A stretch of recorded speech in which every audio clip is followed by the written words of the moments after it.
بسم اللہ الرحمن الرحیم۔ السلام علیکم ورحمۃ اللہ وبرکاتہ۔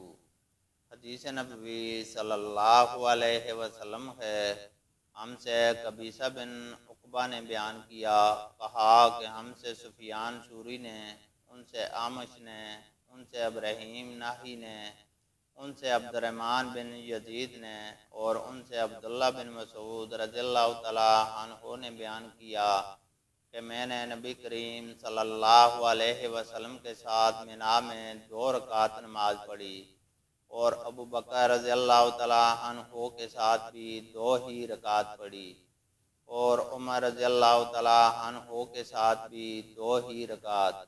لیکن پھر ان کے بعد تم میں اختلاف ہو گیا، تو کاش ان 4 رکعتوں کے بدلے مجھ کو 2 رکعت ہی نصیب ہوتی جو اللہ کے ہاں قبول ہو جائیں۔